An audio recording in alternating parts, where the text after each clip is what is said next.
It's 30 years since the birth of CITV. Lots of fun. Kiss you. And shows that would become a massive hit. Oh, shit! It had shocking behaviour. Dirty gets. Even more shocking haircuts. Pat Sharp's mullet, wow. That should have had its own show. And Carol Vorderman's underwear. Could I borrow your tights, please? Okay. Tonight we'll find out how CITV changed our world. One day I might end up on something like that. And we'll hear just how it created mayhem. CITV was just brilliant kids' telly. What do you think? Bang. Channel 3, here we go. From animation to adventure, game shows to gunjings. This is the story of 30 years of groundbreaking television.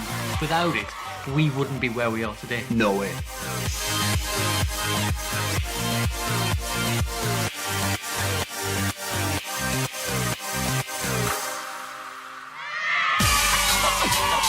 Coming up in tonight's rollercoaster ride through 3 decades of CITV. A bit nervous.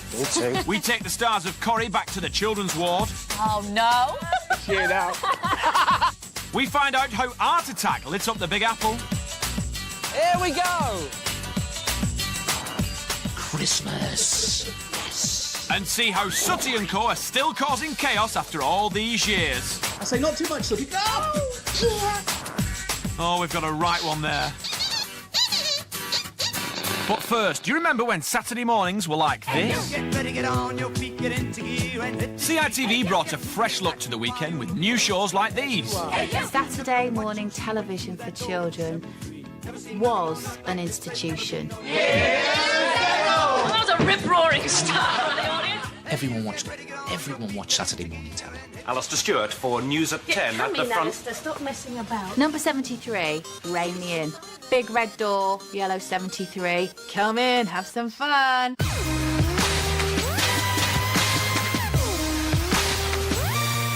It landed. Great. This is Get Fresh. This is Charlotte Hindle. And this is Gas Top. It was like the circus coming to town, not like the space circus coming to town. What a bunch of hooligans. I turned up wearing black eyeliner, back combed hair. It was compulsive viewing for kids and students nursing hangovers. And Saturday mornings were soon to deliver a new pair of likely lads. Yes. We've had a thought. What's that? Do you know how we're dismally bad at presenting? Not bad, not bad. Well, you know, we're not that good. Yeah. Well, we thought we'd turn our hand to Game show hosts. Little did they know. We were releasing records at the time as PJ and Duncan, and we went on and performed and did some interviews, and they liked us, and we only lived up the road, so it was easy for them. It didn't cost them a lot in taxis. Or a hotel. Or a hotel, so we stayed at our mum's.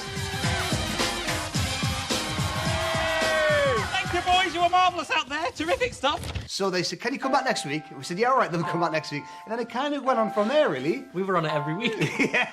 It's us. It's us. It's us. It's Antos. Alongside Jenny Powell and Nobby the Sheep, Gimme 5 gave 19-year-old Anton Deck their first job as presenters. Hello to you and hello to Hunter. Hello, Hunter. Hello. How are you? Very well, very well. We were kind of part of the presentation team, but we didn't really have any responsibilities. Or get paid. So that's how they got away with it. Like them, leotards are really tight. So you have to put talcum powder in to get into them. We would turn up on a Saturday morning and just kind of mess about with Nobby the Sheep. Back to you, Nobby. They crack me up, they do. And getting Jenny Powell's way. Hold it, boys. Wait. Listen. What I really remember is them just bouncing off the walls a lot with big cheesy grins. You know, they were all over the place, and a bit like a couple of space hoppers, really. And all they did was get on my nerves and get in the way. By 1998, Anton Deck were out of Jenny's hair and fronting a Saturday morning show all of their own. The viewers had never seen anything like it.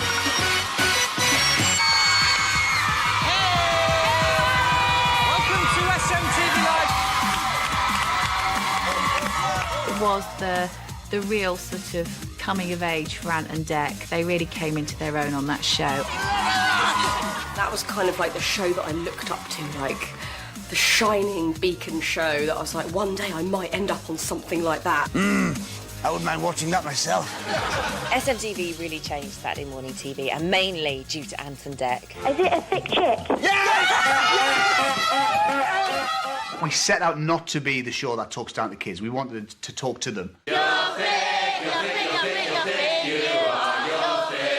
got to give them the intelligence that they deserve, you know, the respect that they deserve, because they understand it very quickly and they get it very quickly, and if you don't like it... But the kids didn't turn off. They tuned in their droves alongside millions of adults to watch Anton Deck and 22-year-old Kat Deely. Kat was just brilliant all the way through. You know, she was a great foil. She was great to be in the middle of us and kind of keep order. She'd always keep us in check. So nanny. I'm not listening. Get hair off here. Slapping him that? She was great doing the comedy stuff as well, you know. Right! Oh, what a dog! She didn't mind putting on a fuzzy wig and a set of false teeth and Kat the dog. I like your glasses, Kat. Where did you get them from? Really shop in Birmingham. SMTV punched through the schedule. Britney Spears, everybody! I'm Anne Robinson, hello! Can someone open a crack? I am gonna be sick. What do you think? Very impressive, Captain. Some of the stuff we got away with, I would never even try now on Saturday nights. No, I wouldn't. Never mind Saturday mornings. I mean, I'm quite embarrassed about some of it. Who fancies the game of Super Wonky Donkey? Wonky donkey. Wonky Donkey. There's only one rule to Wonky Donkey. It's got to rhyme. Angel bear. Nearly. Bear bear. No. Queen bear. Doesn't rhyme. Princess bear. No. No. So when they called in and it didn't rhyme, you really used to get my goat. Python snake. I don't know. Get out! Get out! Get out! But he'd be straight into the camera lens, and he'd get so angry. Goodness sake, listen to us, man! We're sandpaper! It's got to rhyme. That's the only one rule. It's got to rhyme. It's over, it's finished. I know, but it still gets me. It's still burning inside. No one told you comedy could Taking Saturday mornings to new heights, SMTV notched up 2 BAFTAs and a British Comedy Award, making it the show all the stars wanted to be seen on, with plenty of famous friends popping in on their newfound chums. One of the first ones we had was Tom Jones came on, and he just kind of visited the chums flat. It's Tom Jones! And we did a load of jokes with his song titles in. Really? Yes. Is that common? It's not unusual. The following week, I think Sting was on the show, and we asked him to be in chums, and he kind of looked at us, and then we showed him a tape of Tom Jones, and the week before he went, "Oh, if Tom Jones has done it, I'll do it." I'll do it. I used to be in the police. All right, you look like a copper. It was quite a coup in the end, wasn't it? It ended up, if you came on the show, you had to do chums.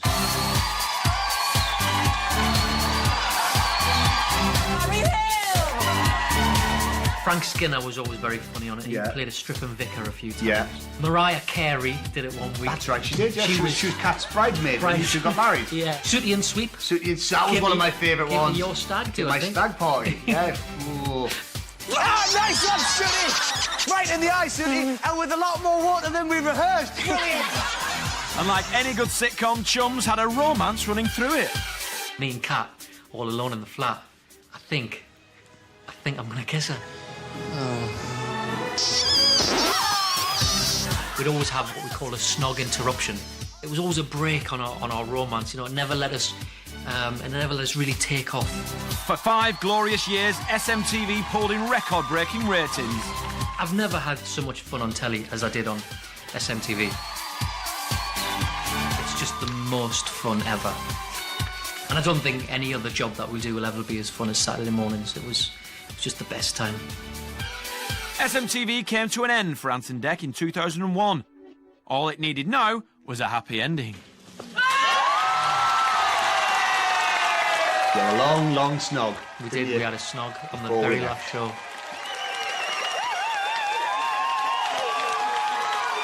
Longer than it should have been. Dirty gits. Saturday mornings might have been over for Ant and Dec, but the chaos was set to continue. My chance. And if anything, the madness was to get even messier. Kids TV hadn't seen anything quite so chaotic since the days of Tiswas. Kids love guns. Give it to him now! It's always nice to see someone that always looks so pristine and lovely getting guns. You can't be a children's TV presenter if at some point you haven't been covered in something gooey. Cheryl Cole was a good sport. She loved a bit of guns.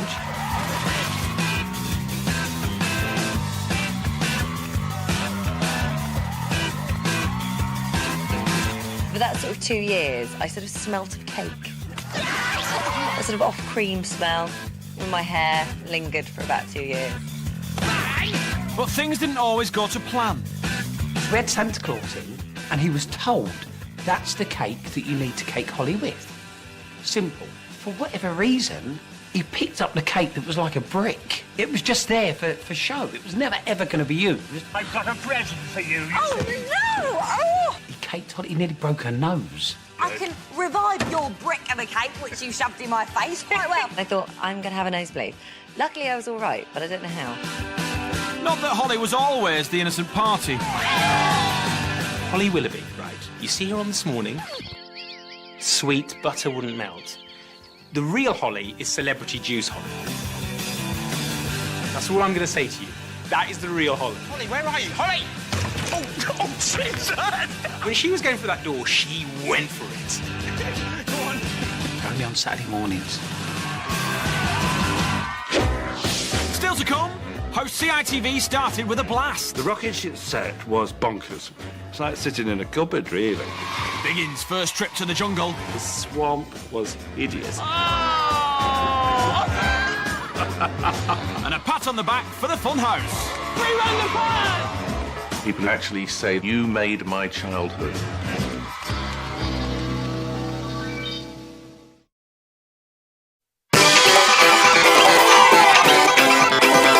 Welcome back. CITV is 30 years old. And tonight we're celebrating 3 decades of unforgettable shows. You just kind of wanted to be part of it, you know, you sort of almost wanted to jump in your telly and be with them.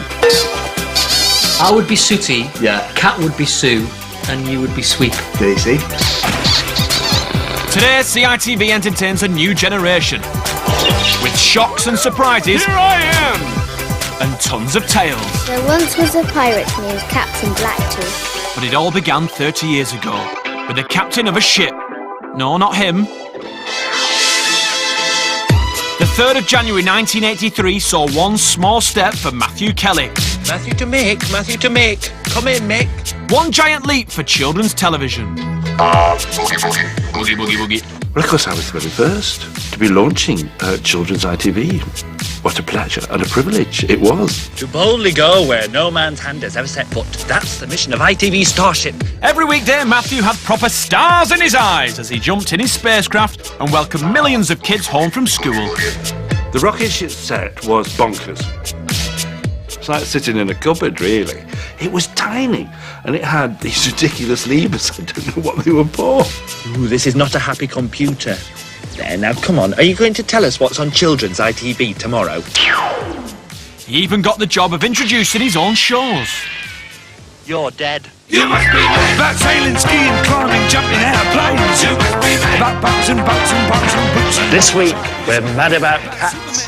And what better way to start than with the big ones? About getting things free when you can try, but it ain't no good when you could. I had to go in with tigers, 4 grown tigers, with this 16-year-old tiger trainer. I'm terrified now. Absolutely terrified. That's never right. I had to swim with a killer whale. I did. I'm really glad they picked me to do it. It was a lovely thing to do and a lovely thing to have been part of. Matthew survived dicing with death to have a whale of a time on Saturday night. That time again, time for Stars in the Rise. Like But he wasn't the only now familiar face joining in the fun and games. King of the jungle is Biggins! Long before Biggins became King of the Jungle, he was already on safari. Still to this day, I get people in their 40s and late 30s coming up to me and say, "Hello, Biggins, safari," and I have to go, "So goody." Safari! As well as a cracking catchphrase, On Safari brought us man-eating plants. Oh! What's it like in there? Horrible! Oh, no. Terrifying tiger traps. Bananas and... Oh! And a perilous assault course. And like all good kids' shows, there was plenty of gunge. The swamp was hideous. You used to go into the studio, and the first thing you were hit by was this unbelievably hideous smell. It was just vile. I really, really enjoyed doing On Safari. It was such fun. It was glorious. It was a great time. I think we should bring it back, don't you? On Safari started a rumble in the jungle, and other game shows soon followed.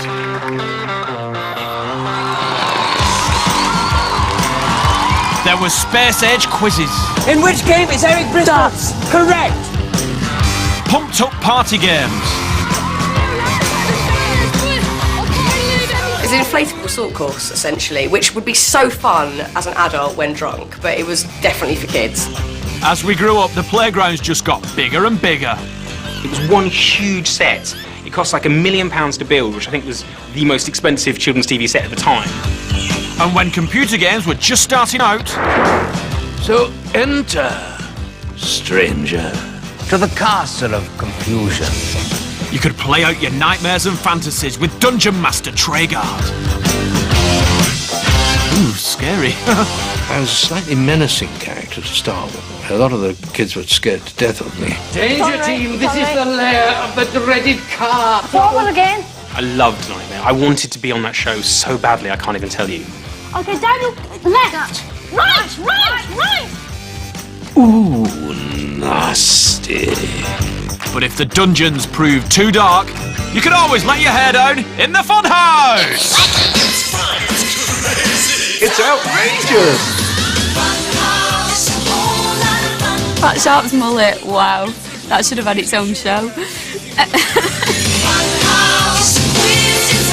Funhouse was bright, it was really colourful, and it really just signified that the weekend was here and you didn't have to do your homework that night. You could watch Funhouse, run home from school, and put the telly on, and there'd be this amazing, colourful show. Here's the Funhouse! Former Radio 1 DJ Pat Sharp had the keys to the Funhouse. Here are the Funnettes! Oh yes, with some cheerleading twins. As a child, I didn't care about the twins. I wasn't bothered about the twins. I want to go on the little go-karts, and I want to go on that massive car going to Endgame, where you get some great prizes. As soon as you grow up, you're like, crikey, those twins are on. Go-karts going around a studio. I mean, it was, you know, it had never been done before on kids' TV. It was a big show. Go! All I remember is headache. How do you control that whole scenario with the screaming children and the slides and the gunge and the... Funhouse became the place to go on Friday afternoons in the 90s. Pat, you did a grand job. Hat off. Yo! They're on their way! Pat Sharp, legend. I get people who actually say the following words to me, and they're really cool words for someone to say, and they are, "You made my childhood." Yeah! But it wasn't just the kids having fun and games on CITV. How?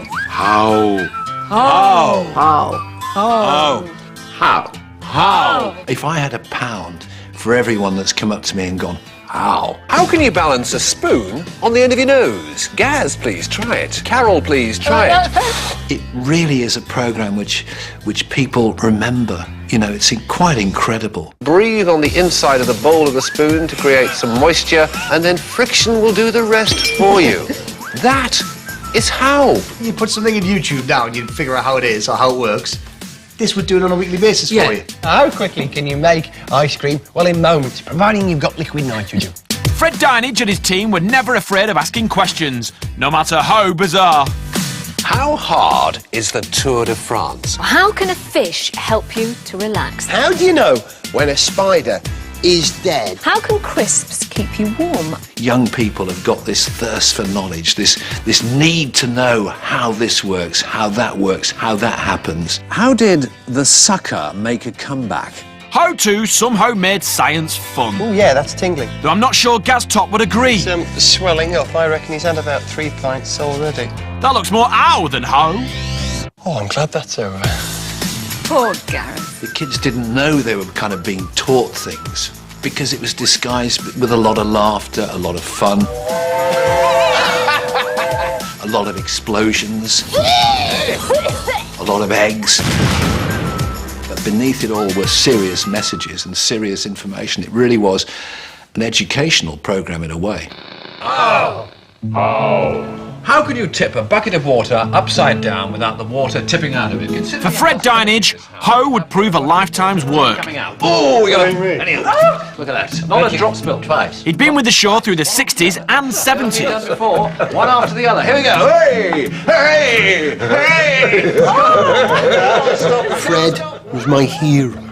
You know, he was the guy I aspired to be. And I was very lucky I got to be in the second generation of that programme with my hero. In 1990, CITV brought How back as How To, but it would prove a difficult first show for Fred.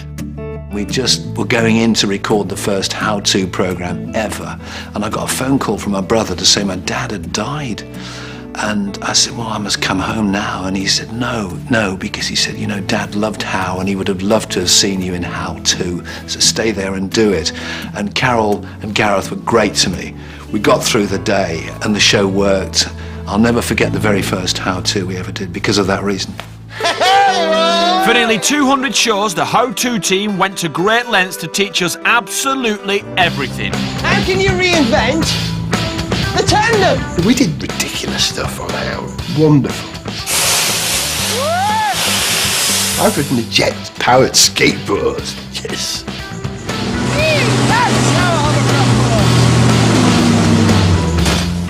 Trashed half the studio when I got out of frame.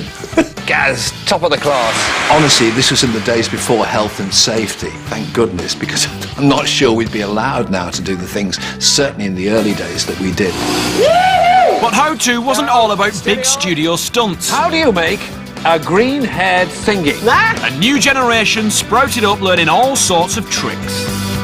You'll need a pair of tights. Could I borrow your tights, please? Okay. And sit there on How To and How before it and think, I'm having such a lovely time and I'm being paid to do this. I can't believe it. Following me so far? Yeah. It is complex. Aren't I lucky? And I was. You sort of bend a little shape, which will give you your nose. Fred Dinage is the single reason that How To was so successful and ran for 16 years. The grass seed will start to sprout. I'm enormously proud of that, and Fred. And that's how you make a green-haired thingy. Coming next, the misspent youth of the Stars of Corrie. I ain't dancing. And the hand-drawn hero. Danger Mouse, marvellous. Oh, crumbs. Love it. Who went down a bomb. That's another successful mission over.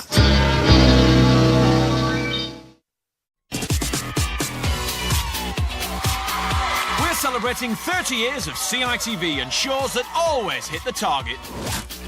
We've had fight nights in the forest. Out of this world comedies. Wipe it all! Do it! Welcome to Earth. And sophisticated dramas. Press Gang was ahead of its time. You know, every guy wanted to be Dexter Fletcher. Every girl wanted to be Julia Sawalha. I'm sorry, Spike. It's too late to try and get back in with me. I'm out of here for good. But BAFTA-winning Press Gang wasn't the only drama creating the headlines on CITV. In 1989, a groundbreaking series came along that would also launch a whole host of careers. What are you doing here? Come see me, so keep your nose out. Shut it, you. 15-year-old Tim Vincent was cast as teenage alcoholic Billy Ryan. Are you off your head? One drop. Oh, yeah, and that's why you're falling over, is it? It was the most fun I think I've ever had. Imagine being 15, told that you're going to have 3.5 months off school, and I was playing a teenage boy that was into his music, so all the clothes that they put me in were really fun. Filming might have been fun for the cast, but Children's Ward was also hard-hitting and didn't shy away from the big issues. To all of a sudden have a show that turned up that was nothing like anything before, which was dealing with children's problems, making people understand what happened in hospital. Children's Ward would make a star of Tim, but what of the rest of the cast? Today we know Jane Danson, Stephen Arnold and Samia Gaddi as stars of the nation's favourite soap. But long before they found themselves on Coronation Street, they were sharing a hospital ward. Almost 20 years on, we're taking them away from Weatherfield and giving them a blast from the past. I'm a bit nervous. To look back on the roles CITV played in their lives. You don't think you've changed until you look back on something and then you go, oh God. I hope they're prepared for this. I have dreams like that sometimes. They're only dreams. Jimmy Cranky. See, I don't think you've changed at all. I don't. You can Do you know what I properly mean? tell that's you, Stevie. So you reckon you're top dog of this place? Uncontested. Oh, no. There we go. That's brilliant, Jane. Look at them clothes, though. They're worse than Leanne's clothes. Big Flow 300. Good. So embarrassing. God. You ain't changed though, Sam. No, you Yeah, I haven't. No, you haven't. This is great. I think it's all coming back to them now. I was over the moon when I was cast in Children's Ward. It was like a dream come true when I was cast as Charlotte Poole. This is the happiest day of my life. Oh my God, People who've had their legs cut off can still feel them. I remember I just left school, so for lots of reasons, I was like in a, quite a transitional period in my own life. I want out, some fresh air. Somewhere that doesn't smell of disinfectant, boiled cabbage and bedpans. I'm sick of it. I felt like I was kind of going out into the big wide world. Anything wrong, Joe? I'm going to be fine. Oh yeah, there's me transplant. Forgot all about this. It was just a great show to be involved in. It was just such a friendly atmosphere and everyone was excited because he was working on TV and things, and I just really enjoyed it there. I've got cystic fibrosis. I've just had a flipping heart and lung transplant. It was quite close to the bone in some respects, for a children's drama. Am I supposed to take lessons on getting a boyfriend from a cripple?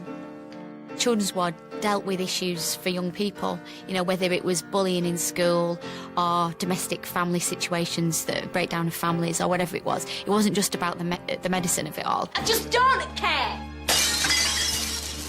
Oh. Oh dear.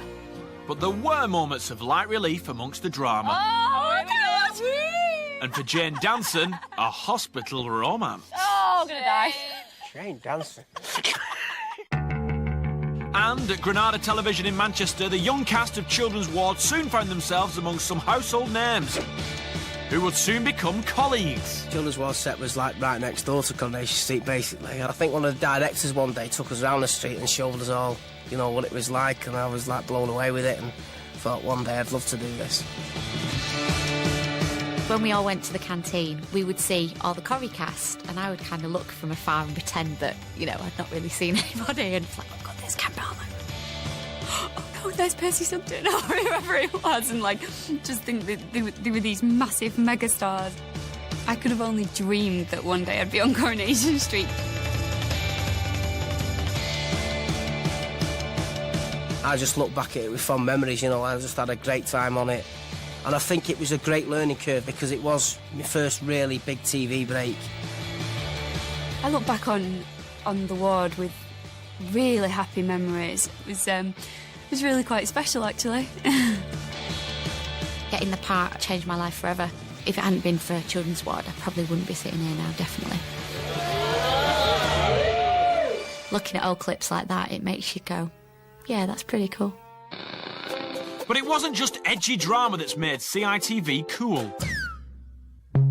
From hand-drawn heroes, isn't it wonderful, to CGI comedy, and and stop-frame adventures. Over the years, its animation has entertained millions of viewers and attracted some very familiar voices. He's the greatest. He's fantastic.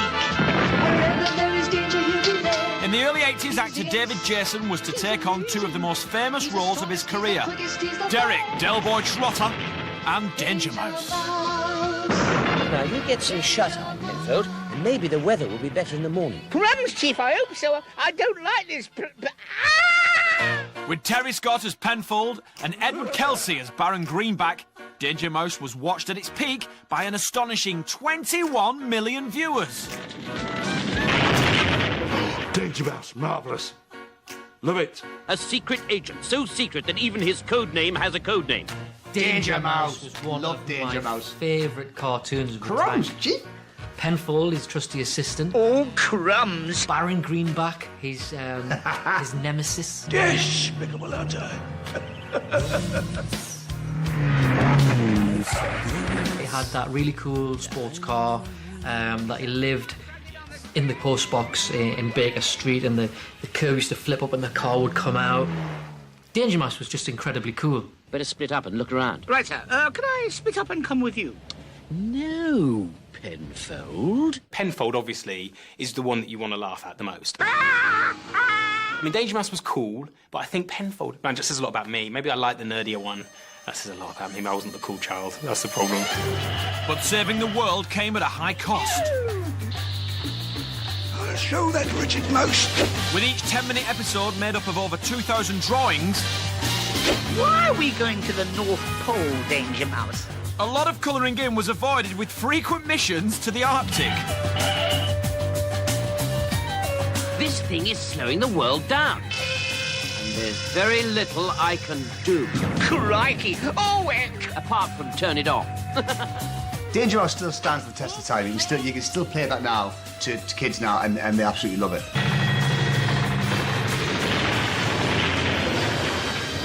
That's another successful mission over. Way better than Banana Man, say. Oh. Yeah. And Super Ted. Oh, where? No way. You're not even coming close to Danger Mouse, pal. Super Ted. In 2002, Ant and Dec got their own chance to enter Animation's Hall of Fame. So, what do we do, Dan? Engine Man. Can you hear the word Jollop and Dan. Organ under there. You're an astronaut or a pilot. A farmer, fisherman, motorbike rider. He can make your engine go. A bus driver. He can make your engine go. I was the voice of Engie Benji, and Ant was my trusty dog, Jollop. Engie, Benji, Jollop and Dan. Hey, that was it. Still got it. That was it. Still got it. What is it, Jollop? Oh, hello there. Hello. So he'd done loads of work in the voiceover booth. I would sit outside eating crisps and watching the telly, and then every now and again they go, right, we need Jollop. And I'll probably go, okay, mate, we'll see you in about 3 hours. Yeah, no problem. Engie Benji was a doctor who fixed engines. Come on, spaceship, let's go flying. And rockets, buses, planes, boats. He was a very versatile fella, you know. Really, I loved it. I loved Engie Benji. How was it for you? Bit hard? We got paid equally. Yeah. Got the same money. 50-50. Not really fair, is it?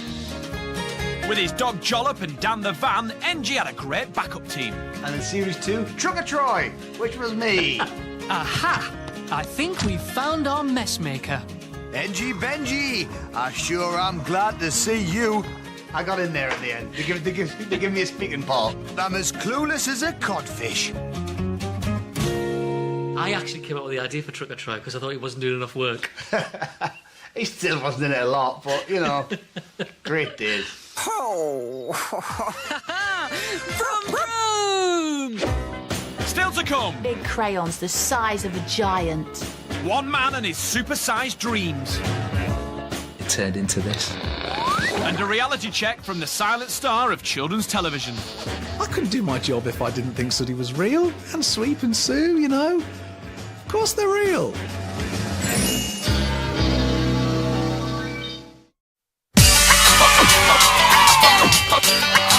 Welcome back. we're celebrating 3 decades of CITV. It's been a jungle out there. Safari! With shows that have taken over the world. No one said it wouldn't get messy. But could this show have been the biggest of the lot?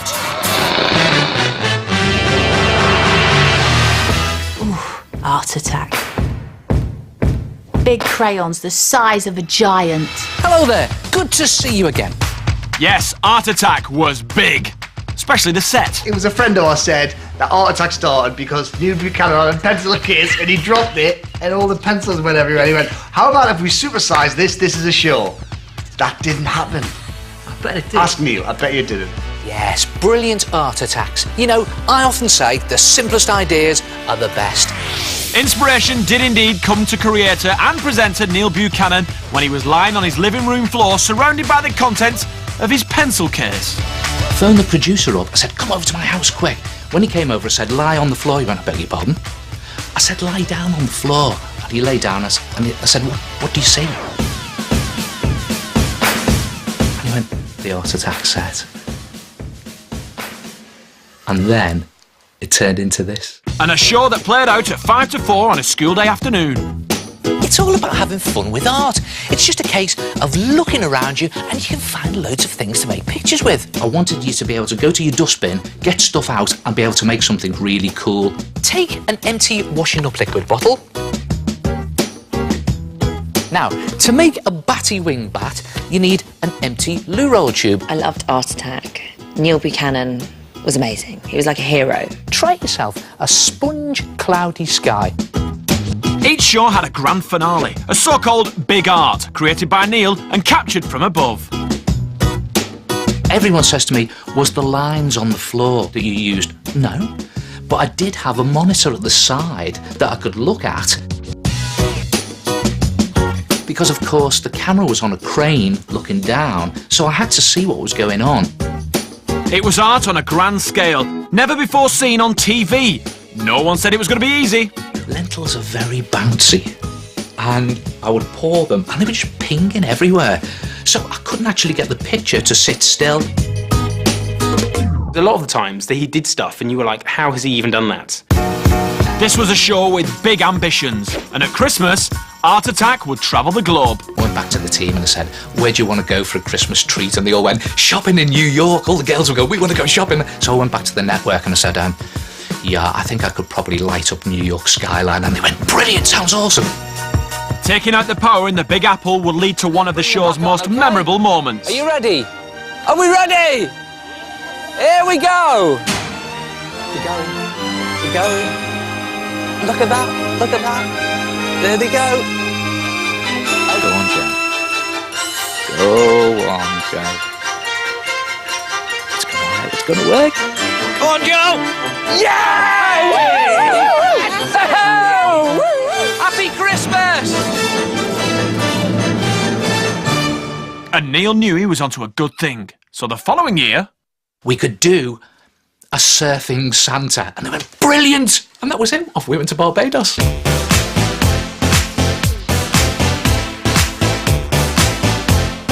Christmas. Yes! Art Attack ran for 17 years, meaning plenty of material for its fans. We did a spoof of Art Attack on SMTV. Hello, and welcome to Art Attack with me, Neil Pumpkinnon. And I would try to do a sensible bit of art, but I would let one go all the time. Let's produce something new. Smells like a drink canal in here. Sorry, Neil. Neil Buchanan never had that problem. And then just drop one. And well, we heard that was a rumour that he was a bit stingy.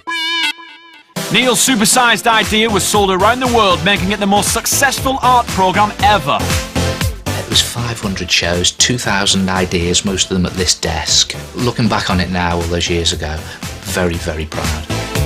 So it's a big thumbs up for Neil Buchanan. Now, there have been plenty of others also willing to lend a hand in the story of CITV.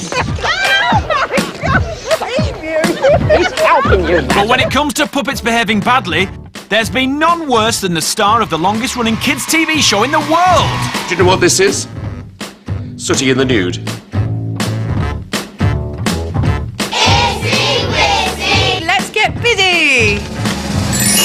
Sooty, bit of a whisperer. You don't find other people walking around whispering in each other's ears, do you? Don't like that. Bit rude. Tell everybody what you're thinking. Sooty made his TV debut in 1952, way before the birth of CITV, and would be passed down from father Harry Corbett. Be careful.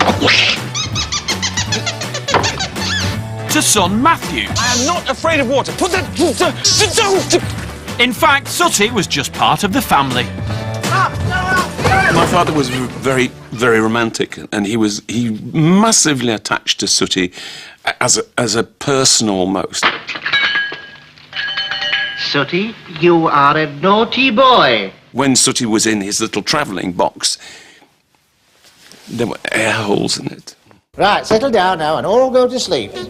It was partly a joke, but that's who my father was, and he loved that little bear. Today, Sooty, Sweep and Sue are still going strong on CITV under the care of a long-time fan of the show. My agent phoned me up and said, do you remember that dream job that you kept saying that you want to present Sooty? He said, yeah. He said, are you sitting down? Matthew Corbett's retiring. You're in the frame. Now we're all ready to start with Sooty's special magic box. And I cried when I got the job. I cried. And I've loved every second of it since. Busy, let's get busy! He couldn't be on safer hands. Hats off to Richard for making it work the third time. I'm thrilled. He's a nice guy. I like him. He likes me. What could be better? It's not a real gorilla? Then who is it? It's been able to go seamlessly through the generations because Harry never gave Sooty a voice. So wherever he's been with whatever presenter, it's a seamless transition. And also, he's so terribly naughty and gets away with it. And every kid wants to do what Sooty does and get away with it. But not everyone thinks Sooty's the king of the show.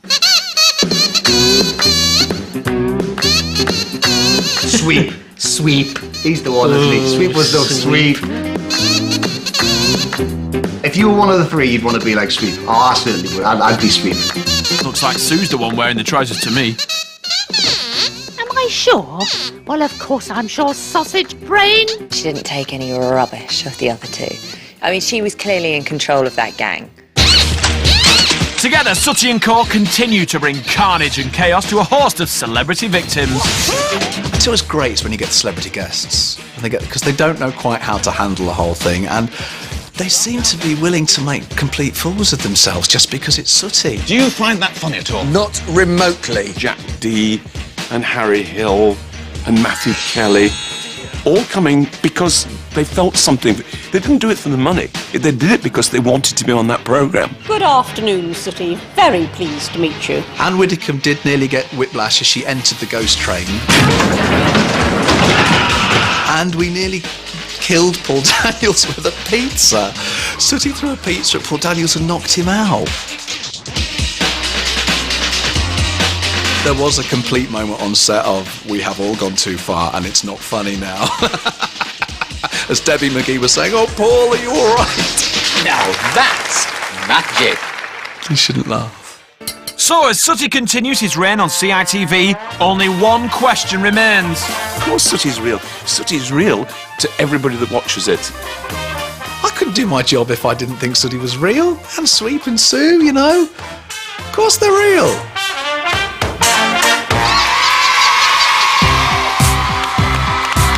Over the last 30 years, CITV has made us see the world in a new light. And it never minded us getting dirty. There was always something for everyone, no matter how old you were. But what's it meant to the stars who started out on CITV? SMTV and CITV were the beginning of our television career, really. I mean, we started on Baker Grove, but all the training that we had for live presentation came from working every week on a Saturday morning, didn't it? Yeah, it was. Saturday mornings for us really were our training ground. You learn your craft, yeah. You learn the business, and hopefully you get a bit better. I think we got better. Did we get better? It's impossible not to. Yeah, we got a bit better. Without it, we wouldn't be where we are today. No way. I'm a celebrity. Get me out of here!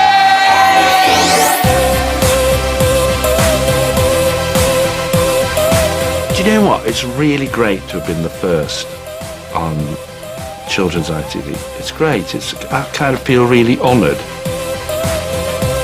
Everyone always said to me, they went, why are we always smiling, so smiley, so annoying? And actually, we were genuinely having a good laugh. It was just such a good time. For me, CITV was where I sort of really learnt my job, really.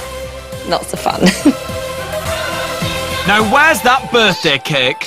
Good boy, that's like flower sweet. Come on, use the flower.